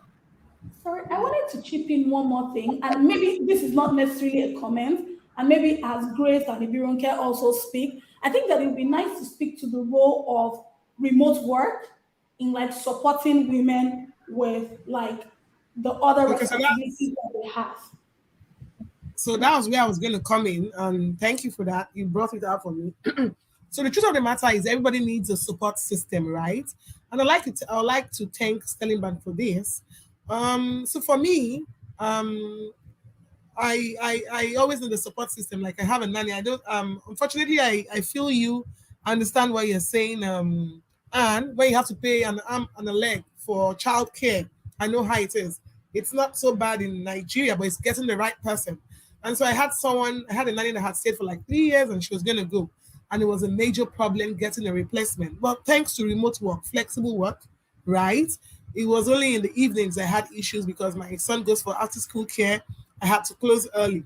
Well, thanks to COVID and then the new way of working, I don't have to go to work every day. So it was just those hours when he was out of school that I needed to worry who's going to stay with him. So I think for things are better now. When in the last 10, 15 years, it wasn't this easy, right? We have workplace now allowing people to bring your kids. I remember the other day I went to Microsoft, even the tech companies, they have they have support systems. You have crashes. I went to Microsoft, Stanchart. A lot of banks have organizations have where you can put the kids, right? They even allow the moms to do flexible work. You don't have to go to work in every day. You can work remote. So there's a lot of support, like I said, but we just need more advocacy. And I think it's just to encourage women to stay, to continue their stay in the workplace, because a lot of women drop out, like I said earlier, along the line. When the pyramid goes, they start dropping out. They're unable to cope, especially when you have a sick child.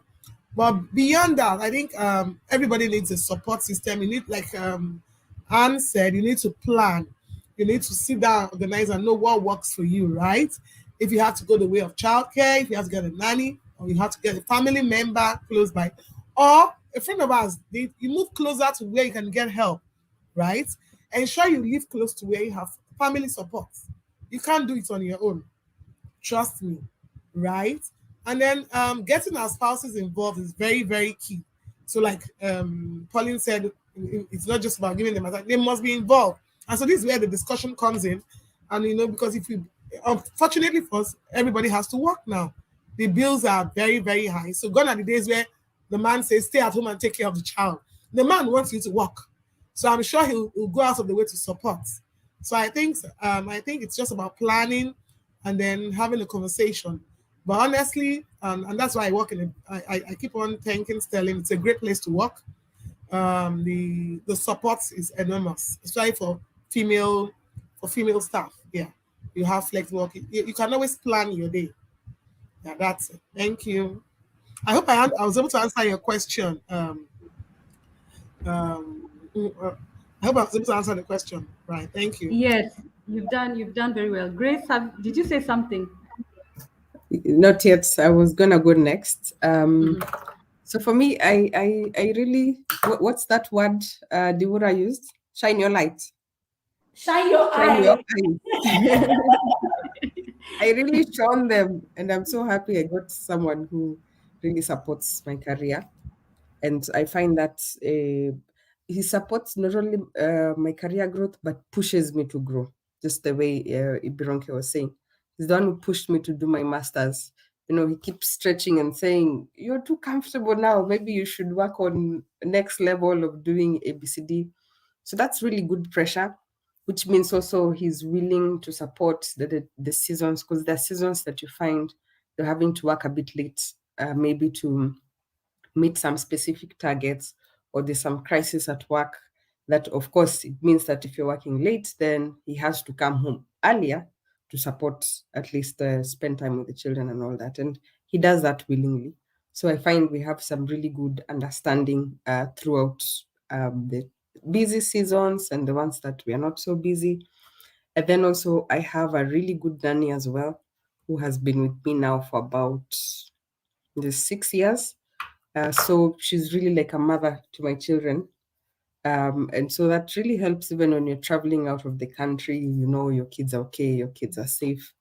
Then the other thing I just wanted to add is, especially in the busy seasons, it's very easy to just not spend time with your children, you know, and it can be extended for long, and then you get used to it, and then it becomes your new normal. Yeah. So what I've found is important is for me to decide for myself the things, the things that I cannot do without. Like, for example, every day there's an activity that I do with the children, and no matter what happens, we have to do it.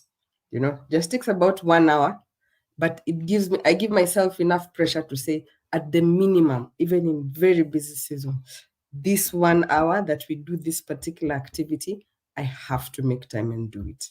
So just giving yourself that pressure and determining what are those minimum irreducible requirements for yourself, so that you actually maintain a healthy relationship with your children despite a busy lifestyle. So I'll just mention those 3 items, Pauline. Okay. Thank you very much. Because, sorry, if I may add something, I think we have to acknowledge Starling Bank, because as Ibironke said, they have so many support systems for women. They have pressure, they have flexible work. You mentioned, I might be imagining, but you might have mentioned about mental health. So if organizations are providing this, we have to take them, grab them, and make use of them. I wanted to mention that as people, as women, we also have to take care of ourselves. They tell us, whenever we travel, they tell us, first put on your oxygen mask. Yeah, put on your oxygen mask first before you take care of anybody else, which is something we often neglect as women, because we're nurturing. We want to take care of everybody else before we take care of ourselves. So it does help to take care of our physical health, mental health, and then we'll be able to take care of others and even make our dreams come true. Yep. Okay, thank you so much for that. I feel like I should also chime in on this. I remember I was invited for some conversations last month on Women's Month. And I said, one of the things I keep saying is that it doesn't have to be a case of either or, because now there's this cliche that if you have to be on top, then you're either single or divorced or separated, right? Especially in Africa. So I feel like it's important, and especially for some of us who've been able to, of course, I know in Nigeria we say this life no balance, right? Basically, it's not possible for everything to work at the same time. But I think just understanding the seasons, especially when you have younger children, and just understanding that you may drop some balls, or just be what's it called? Be patient and just be lenient to yourself. I believe in work-life integration, because work-life balance is actually a myth. We grew up just being told work-life balance. You can't balance this thing. The world is dynamic, and especially as you move up the corporate ladder, it becomes, you cannot balance, because if there's a problem to be solved at midnight, you may need to solve the problem at midnight. So let me give you a personal story. So exactly 2 years ago, around this time, actually it's almost 5, My husband was at the airport on his way. He was going to another state, right? And we just called and said, I'm the internet. The internet. And We can hear you, I'm Pauline. back. You're Can loud hear and me, clear. yeah. So yeah. So and he was just about to check in. You know, it was he was going to queue up, and we had just spoken very well. And our youngest decided to check in at that time. Can you imagine? I just dropped the call, and I just stood up, and my water broke. Right? My husband had just said bye. Speak to you in 1 hour. He was going to another state. I'll tell you when I land on the other side. And the water broke. So I had to quickly call him. Luckily, he always picks up. And I told him, you know what, the water broke. He's like, what do you mean? The baby is supposed to come in another 2 weeks. Do you know he had to turn around and he was almost at the counter to check in? And he actually got to the hospital before I did because I had to pack my bag. I mean, I still had some things to do. So as much as we speak about, and he was there, and what happens that every time our children are being born, we pack 2 bags. As I pack one bag for myself, he packs the bag. He's with me in the what do you call it, the delivery room and all through. So we always have a suite that has 2 beds, and that's the way it is.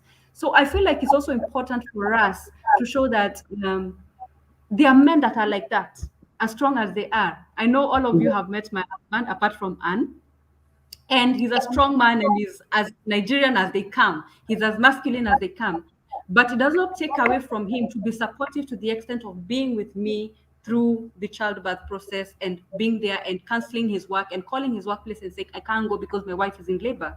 So I think we need to do better in showing that you don't have to be in an unhappy marriage in a marriage where they're now saying that being taken for granted is almost acceptable. Like, what's your relationship status? We are just there. We are raising children. You can have your career. You can raise up a career and still have a healthy family. Things won't balance, but you can integrate as much as you can, right? So I feel that part of mentorship is not just about how to go up the the corporate ladder, but how you can actually understand your seasons, take a career break if you need to for a year or two, or take up as much help as you can, if you can, you know. So I think it's very important to have that cocktail of conversations, not just, yeah, this is what you do, this, because we're telling people and they desire to go up the corporate ladder, but many people believe it's a case of either or. I don't know what you feel about that, right? Because you find that okay, that person is senior or is a politician, then they probably are divorced. So I think those conversations in mentorship need to just talk about that it's possible and it's okay. And of course, you need to shine your eye, right? And if you're a global citizen like me, you can shine your way out of your country, and it's okay. You shone too bright. Yeah. I'm saying Yeah. you shone your eyes So too I bright think, until they were seen out of the country.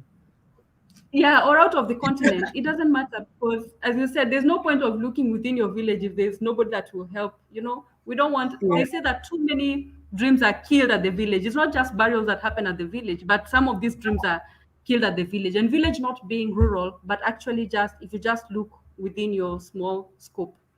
So that was really, really interesting. So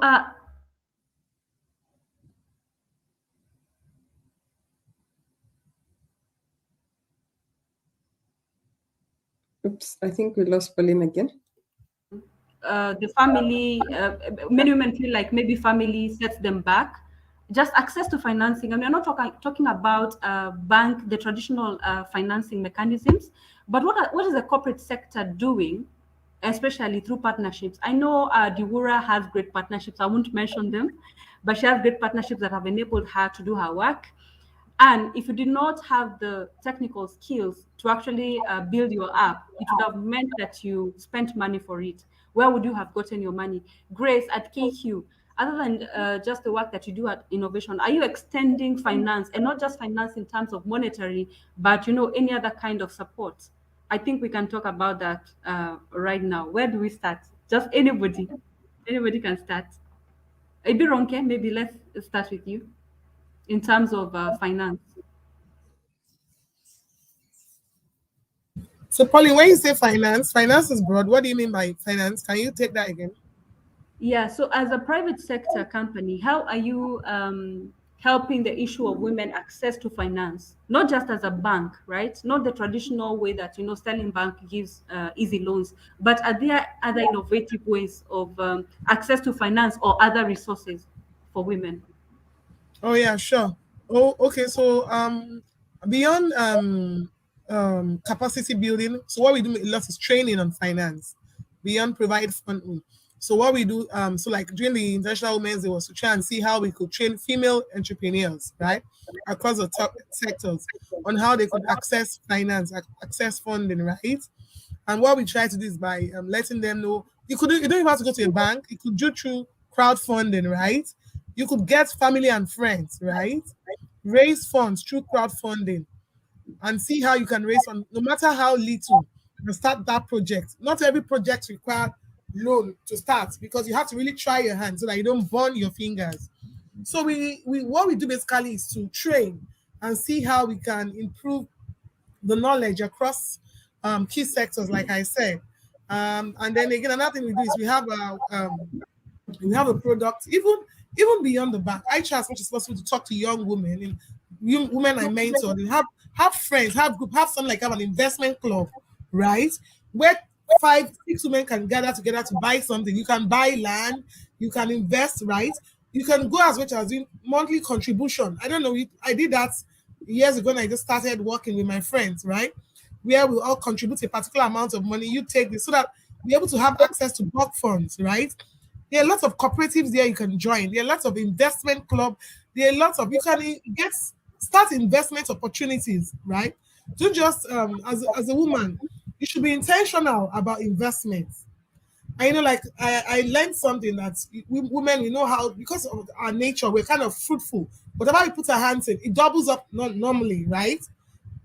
So even in the organization, we ensure that we provide funds to women. I particularly, because I'm passionate, I have discounted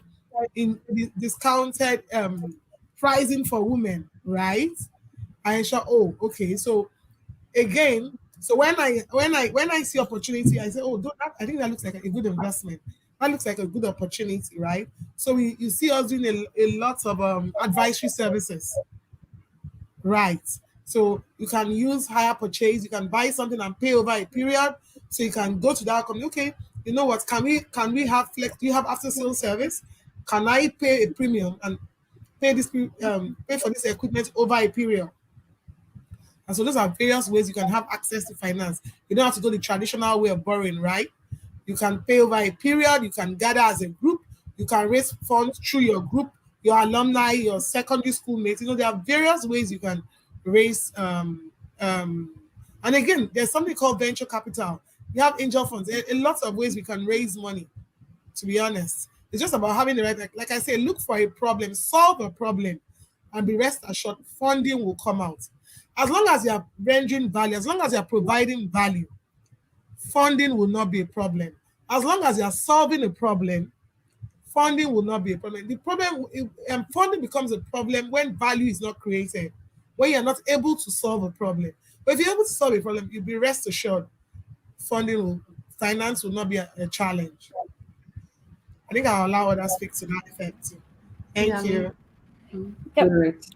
And for us, also there's the 2 products that we're building right now. One is savings wallets, and we know women are very good at saving. Here in Kenya, we call them chamas. These are like little women groups that usually women come together and they contribute X amount per month and they put it together. They do a merry-go-round. Yeah, so but basically doing the same for flights. Yeah, whereby you're able to lock in your price for a holiday, maybe for your well-being, or you just want to go and have fun, and you're able to pay slowly over, say, like 6 months or 1 year, and then by a certain cut-off date, you have secured your holiday. Yeah, so that's a savings wallet, and also the opposite of it, which is we call it a buy now, pay later. Really, it's a loan. So working with third-party suppliers who would give especially women in business loans. Like you are a trader, you want to go to China to buy something, you need 1 million shillings right now, but you will pay later over the next 3 months. So those are 2 different products that we are looking at to roll out in the course of the year. as well as what Ibironke was talking about, opening up access to networks for investors, because that has already been identified as a gap for women and accessing funds, is that women's networks are not as good as men's networks. You know, men's have their boys clubs and whatever else they do that gives them good networks to different kinds of people that women don't have. So really creating those networks for women where they can interact with people who fund and investors and other sources of funding. Thanks, Pauline. Diwura, please tell us how you've been able to get some of the amazing partnerships that you have. Okay, I think I'll take a slightly different approach from not too different from what Ibironka and Grace has taken. I think I will talk about the process, because the end result is as good as the process, right? Whilst you're trying to raise funds. So I think I will start out by saying, I know that Ibironka made mention of something. She said, solve the problem. And I think that's the first part of the journey, right? I would say solve a problem, have a product, create value, have a pilot, something tangible, something that people can make reference to is the first starting point before in the journey of raising funds. I would say that after you've solved a problem, or whilst you've solved the problem and you have a product or a pilot that, is helping you create value, I would say the next step will be to showcase. Tell your story. Showcase. And women, we are perpetual second guessers. It's like a thing. Like we're going to think about something that you've done that is great.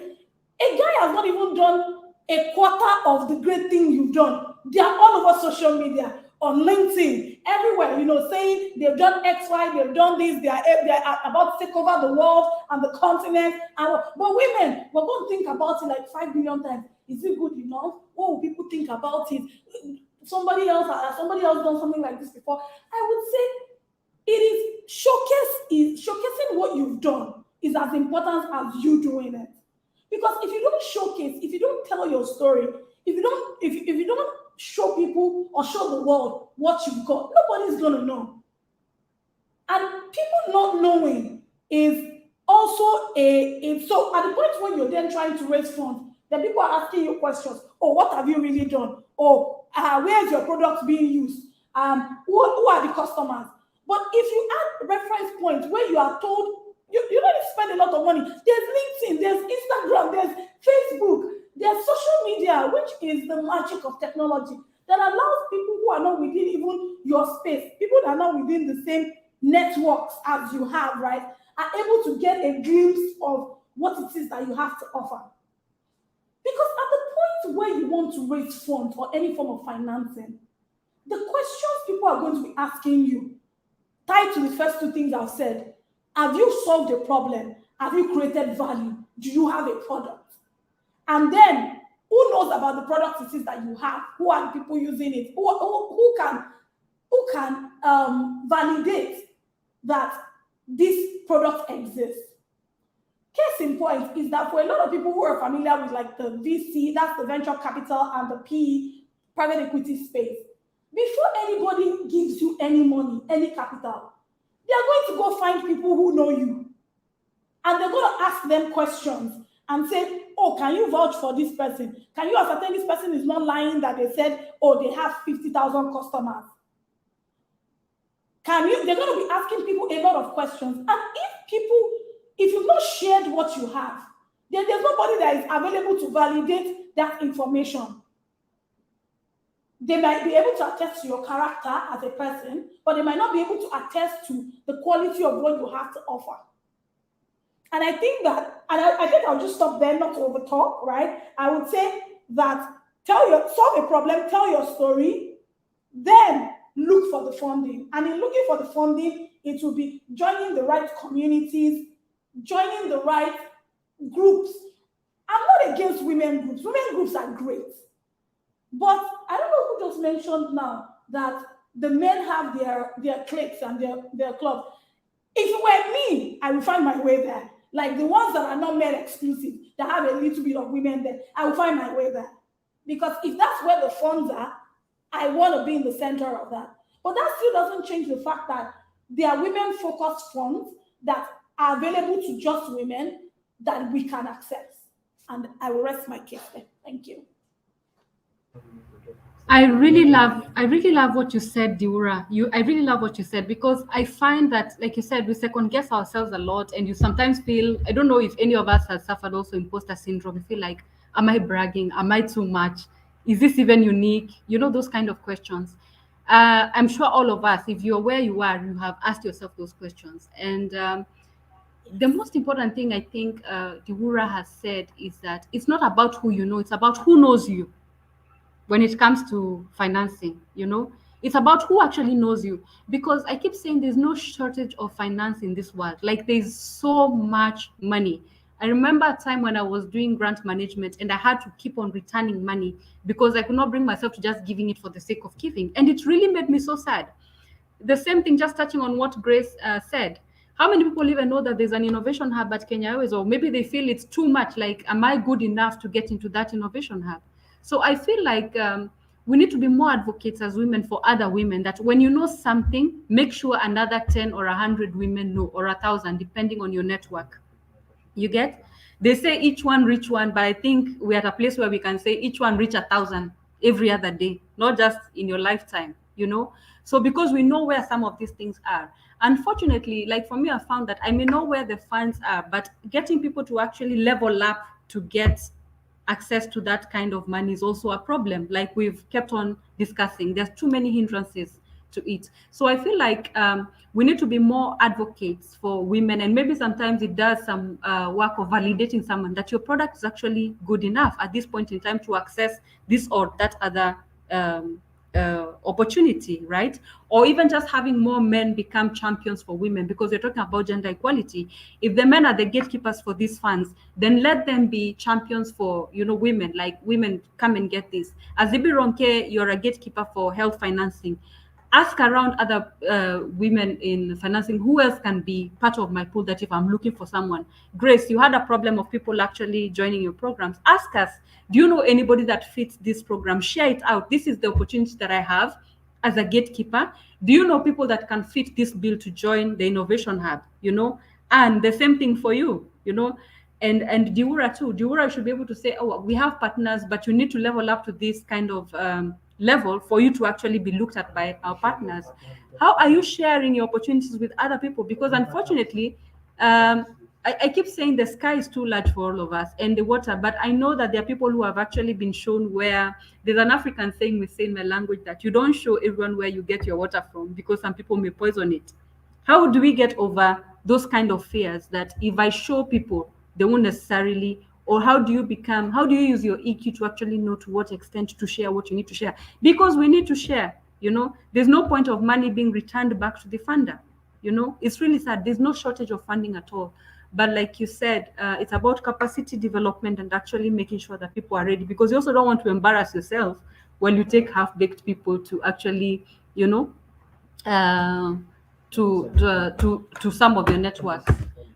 So I think the issue of policy, I keep saying that we have such great policies as Africans, but as gatekeepers, how are we ensuring that the policies are actually being implemented, especially private sector that most of us are playing in? How are we ensuring that the policies are actually being implemented to actually help people? How are we doing that? And across your work in Africa and beyond, what has been your experience with policy? Is it just a nice policy sitting on the shelf, or is it actually impacting?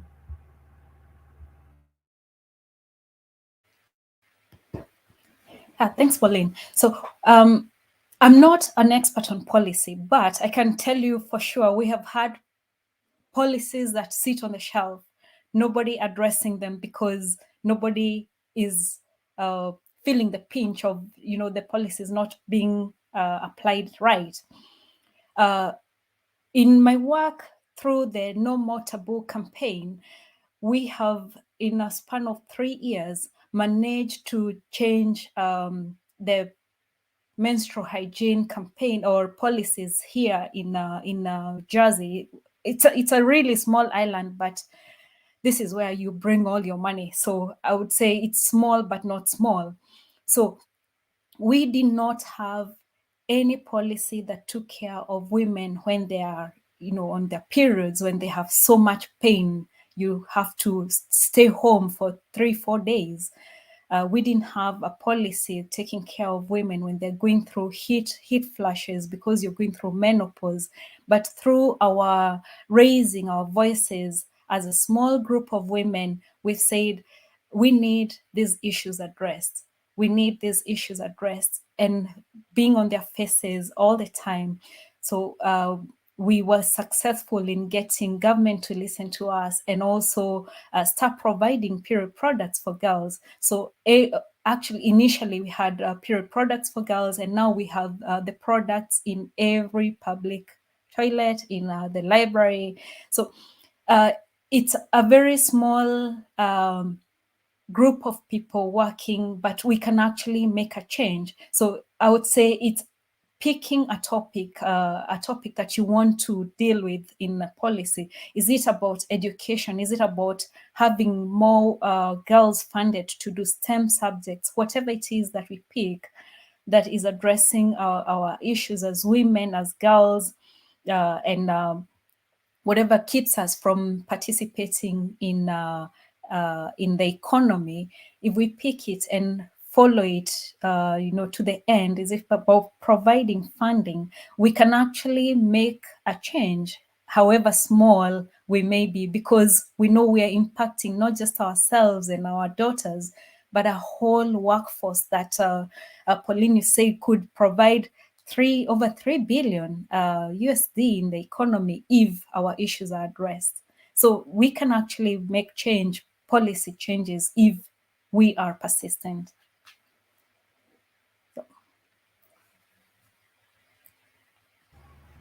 Amazing. So we have Maurice. Maurice has just joined us. Hi, Maurice. How are you? I'm fine, Pauline, and good evening from Nigeria, everyone.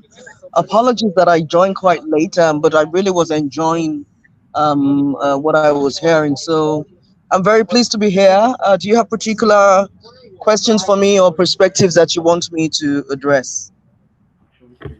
Yes, please. So the issue is on affirmative action for women in your space, and especially in regards to policy and policy implementation on issues of gender, especially in the roles you play both as CEO of ABC Health in the philanthropy space and also at the NESG. All right. So talking specifically to women and gender um, matters. The first thing that comes to mind and that I would really like to share is the awareness and the opportunities that are out there. And I recall that I mentioned this in our pre discussion yesterday. In the sense that we are at a more advantage of what the world is looking out for. This era is the era, I mean, it's the first of its kind where women are particularly being sought after for leadership. And so without awareness, there's still a tendency that we think we're living in the past, and we're not, kind of applying the right level of audacity or boldness to really take those positions. And so for me, I will say awareness, be audacious when the opportunity comes for leadership. Don't ignore it.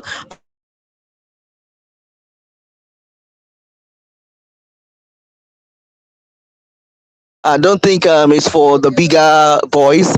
It's for you, and we all is expectant that more responsible organizations look in that direction. So, in terms of gender equality, in terms of inclusivity, we're being expected to participate more. So imagine that in some of these organizations, the roles are there, but there aren't women that are bold enough, to apply for these roles. And that will happen if women are not being audacious enough. So for me, that's really quite big on the front burner, and it will be my first line of conversation to all of the women out there.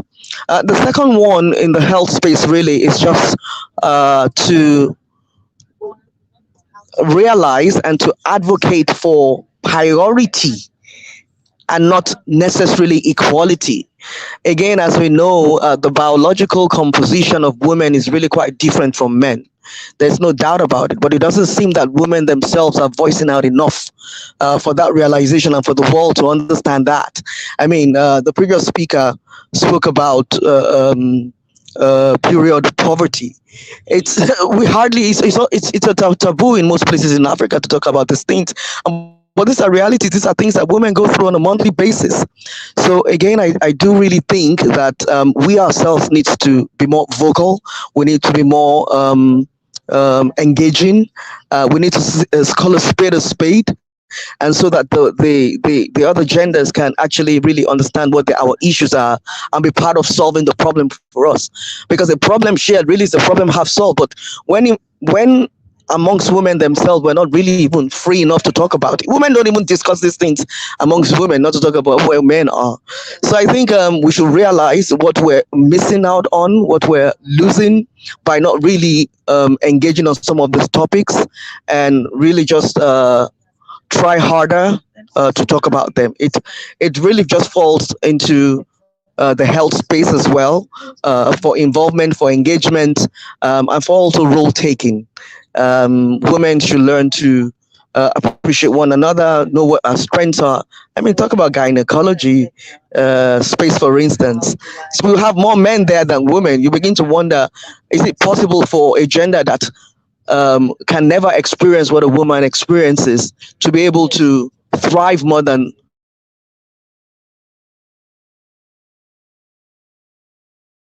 it's the norm.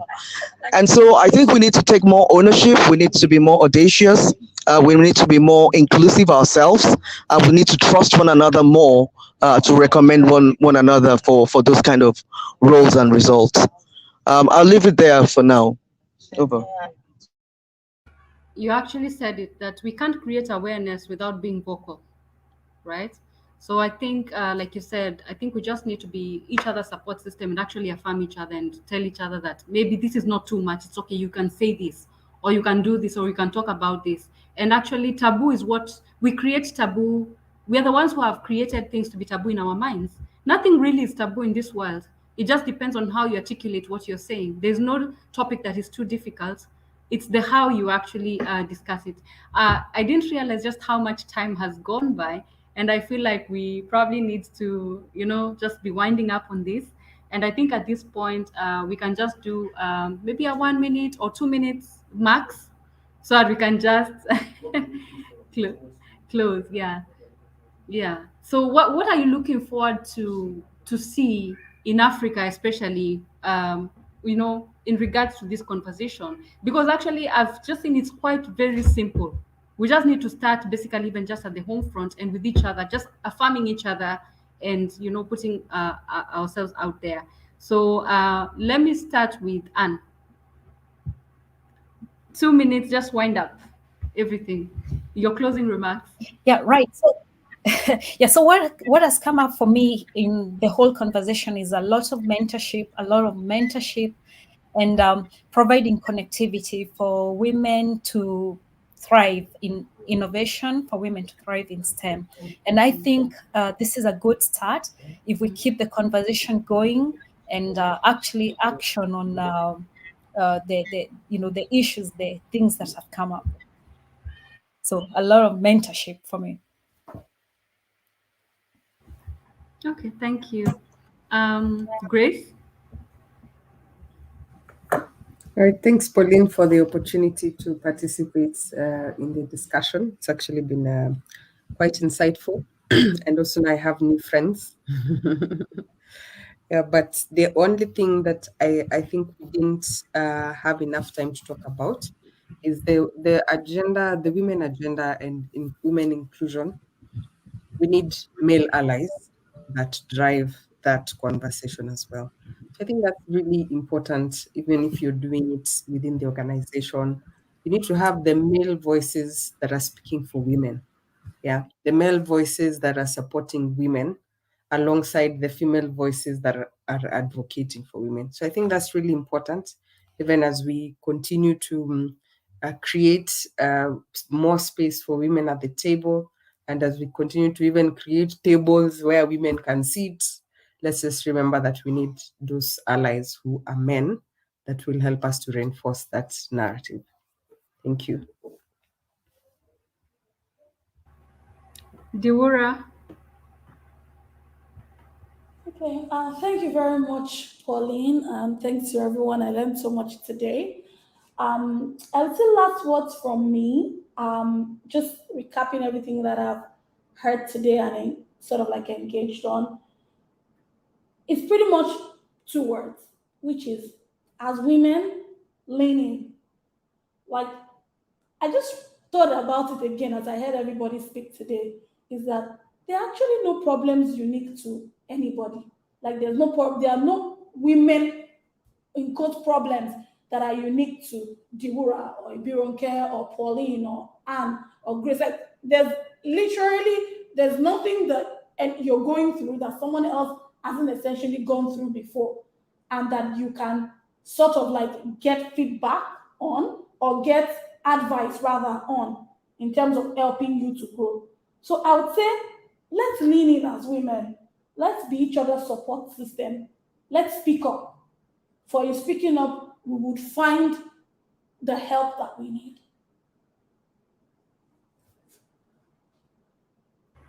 Thank you, Deborah. I think one thing I took from your conversation is that let's not try to be super, super women, you know, and it's actually not weakness to say when you need help. That's really amazing. That's really amazing. Ibironke. Thank you so much, Pauline, and every woman here. Honestly, really gleaned a lot. Even that, like women, I've been trying to multitask, have some deadlines I'm keeping up. But then I've really learned a lot. It's been a very fruitful discussion. One thing I know I want us to do as women is to be more self-aware, right? You know, I keep on telling like if I had to advise my younger self, what would I tell my younger self? Is being self-aware. A lot of women are not self-aware. And when you're not self-aware, you're not even aware of your environment, talk less of the opportunities available around you, right? And even if the opportunities are available, you won't know how best to harness them because you're not self. So for me, it's about like Son said, networking. I am happy when I heard what Grace said about what Kenya Airways is doing in terms of tickets, and I'm like, oh, good. So Grace is the next plug. At least I know that if I have to travel, I start. You know, it's and then yesterday when we're having conversations, we realize that there's so many things we need to do. And Maury said something again too that the opportunities there for us as female leaders, but I don't know, like I said, a lot of us have limiting beliefs that's not allowing us to take the opportunities available around, and it's because we are not self-aware. So one thing that I know we should follow up today is to be self-aware. When you're self-aware, you're able to harness the opportunity, you're able to unlearn, relearn, you're able to do so many other things, right? So that's it for me. Thank you so much for having me. Nice being with you all. Thank you. So Maurice, you're next, and because we didn't have you for most of the time, please you can have some extra time. Just um, tell us.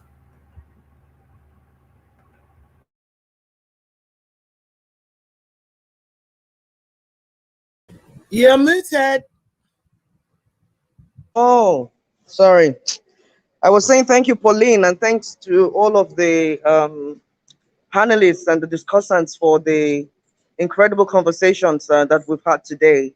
Again, to all of the women, let's keep learning, um, learning and learning, because the world is really complex, and there's something to learn every day. The second one that I will end with is we should not undermine technology. As women, there's a tendency to, kind of just shy around it or sweep it under the carpet. The truth of the matter is that it's the future. It will catch up with us. It's becoming the next official language. So as much as possible, whatever space we're in, let's add technology to all that we know already and all that we aspire even to know. That will be all from me. Over. Uh, Thank you so much. I've also really been reminded of so many things and learned quite a lot from all of you. You're all women that I really respect and hold in high regard. I've had the opportunity of working with everybody with at least to different varying degrees, and I want to just say that at Become Change Institute, like we said, it's not just about conversations; it's about doing. So we are open to partnering with anybody at whatever level. I mean, we've had conversations with Anne, uh, despite I've not seen Anne in over many, many years, right? Almost 20 years, But because of what Maurice said, technology, and we now live in a global village, we can be able to just keep impacting each other regardless of our geographical uh, uh, regardless of where we are. So at Become Change Institute, we work at the intersection of private sector, government sector, the startup ecosystem, all through. We have experience across it, at least 40 years, when we combine our experience. So we are able to sit at the intersection of each. And what has really helped us is that we have a bird's eye view, having worked all the way from, we've risen up the ranks in all this work. So the idea is that we are able to actually work together in the areas of sustainability, in whatever sector that you're in. So thank you so much. I think let's just embrace integration more. That's what I would say. And again, the issue of gender is there's no world different for men that is different for women, and I think we need to start from the home front. We can be championing at the workplace because we have the authority there, but I think it's also extremely important at home. Well, if we have children with our partners, it's actually very important to start off from the home front, because if you impact at the home front, by the time your children or even your partner is going to the work front, then they already have a different mindset. Some people are really good, some men are really good at the workplace but not really good at home, some are good at home and not at the workplace. And I think we need to normalize this thing, and also just affirm the males around us that it's not weakness to actually be empathetic of the other gender that is us. And it's also a good thing to talk to women and tell them that it's not a war among the genders. We live in this world together, we need to make these things work. I mean, we all have families, and we all know that to make children, we have to collaborate, right? So to create anything, you have to collaborate, right? Whether it's at the home front or out there. So I think we need to keep championing first at the home front, whether with our siblings, with our partners, and also our children from a young age. Anne talked about the issue of women not even taking up positions of scholarships. So it's a systemic issue too. It's one thing to mentor your child, but not mentor the rest of her classmates who might deter her. So how do we, when it comes to policy, how do we even as private sector say that for us to be able to fund certain programs, then there has to be a systemic change in the education system? You get the idea? Right? So that we start from an early age, from when they are 9 years, 10 years, or let them not start dreaming about these things, or seeing people on television and wanting to be different things. So I think we need to champion for systemic change, and also at the corporate sector, change policy with our partners so that they are actually inclusive and when funding or partnering with others. So just being like active participants. So thank you so much for this. We really, really appreciate. Again, I thank you so much, Ibironke. Thank you so much for creating time. I know what is on your shoulder and how many people depend on you. Thank you so much. Thank you so much, Maurice. I know you were traveling. I know how the airlines get. It's not like, even Grace working for Kenya Airways. Sometimes you know how it is when there are delays at the airport. Let's not get into that conversation. Thank you so much, Maurice, for taking time. And thank you so much for joining us all the way from another continent. We really appreciate you. And we look forward to supporting you in all your work. Diwura, please take over the whole of sub-Saharan Africa. And congratulations for all you're doing for us. Grace, congratulations for also just, I mean, you must be doing great for your portfolio to keep being increased. All our viewers, thank you very much. I also just want to tell all our panelists that this conversation will actually be shared across networks with our RLC. So it will go into, this conversation will actually be used as a case study conversations. So there might be follow-up conversations on this. So we have some partners that actually will use this in their classrooms. So it's practical. It's not just about mentorship, but so if they have any questions, we would get back and we'll be able to answer them. So it was not just another conversation. So this is a showcase. So just feel that you've mentored people beyond. And because this is a digital product, it will go on and on, keeping mentoring people. So we'll share the link with you just in case you also have other networks that you would want to share this conversation with. They need to know that there's a Grace doing amazing work somewhere else, Diwura doing amazing work, Morris, Ibironke. Everybody needs to know this because we can't keep mentoring in a silo. We are global citizens living in a global village. Thank you very, very much. And yeah, let's do great things together. And thank you for becoming change. Thank you. Thank Yeah. Thank you. you. Bye-bye. Thank you, All right. Colin. Yeah. All right. Bye-bye. Bye. Bye. Thank Thank you, you. Pauline. Thank you, everyone. All right. Bye. Bye. Thanks, Pauline.